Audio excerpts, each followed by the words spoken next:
જય દ્વારકાધીશ મિત્રો 365 દિવસ બ્લોગિંગનો આજે આપણો દિવસ છે 143. તો બાબુ ઓવરનંબરમાં થઈ ગયા રેડી, કારણ કે આપણે જવાનું છે લગ્નમાં. કારણ કે હવે લગ્ન જ કરવાના છે બધાના. તો બાબુ ગાડી લઈને નીકળી ગયા લગ્નમાં જવાના, પ્રિન્સેસને લઈને સોરી. પછી ભાઈ આગળ ને આપણે પાછળ પછી નીકળી ગયા અને આવી ગયા હતા. તો આ આવ્યો ભેગા જ ફોનમાં મથવા માંડ્યા કેમ જેને. અને જોઈ લ્યો આપણે પૂગ્યા હતા મેટ્રો ડા.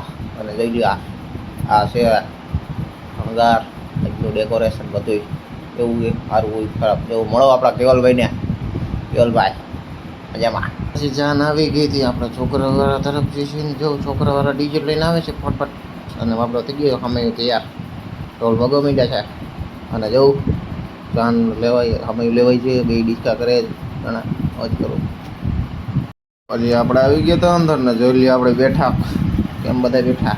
આ ભાઈઓ નહીં બેઠા બા મળો આપણા મોટા ભાઈ રાહુલભાઈ ને.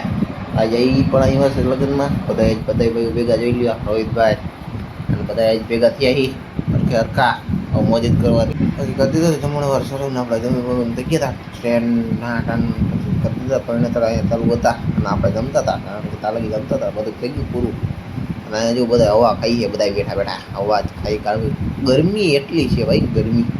એટલે જો આ બે જણા બેઠા છે બેહડા છે. અને હવે પરિણેતા ફેરા બેરા બધું ફરાઈને બેહાડ્યા, કારણ કે થાકી જાય એ પણ ગરમીના. પછી જોઈ લ્યો આ આપણી પાર્ટી જેનેલ. પછી આપણે નીકળી ગયા હતા ઘરે જવા માટે, 4-5 વાગે નીકળ્યા ઘરે જવા માટે. અને પછી આપણે નીકળવા પગીને આવી ગયા હતા પટેલમાં આઈસ્ક્રીમ ખાવા માટે. લ્યો ભાઈ તમે ખાવી મેંગો. પછી આપણે આવી ગયા હતા ઘરે, અને ઘરે આવીને જ હજી મમ્મીએ કીધું કાલાવડ દહીણું ધરાવવા જવાનું, એટલે બાબુ નીકળી ગયા દહીણું ધરાવવા માટે.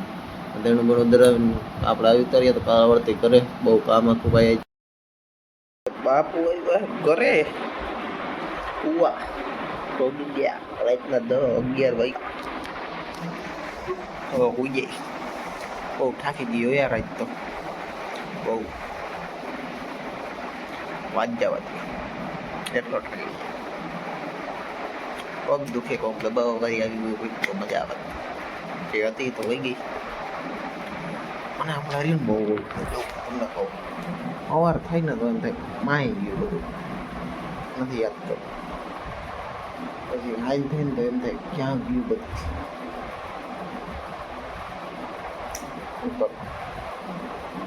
આ બધી વાતો તો આગળ રાખીશું. ત્યાં લગી બધાને જય દ્વારકાધીશ, મોજ કરો.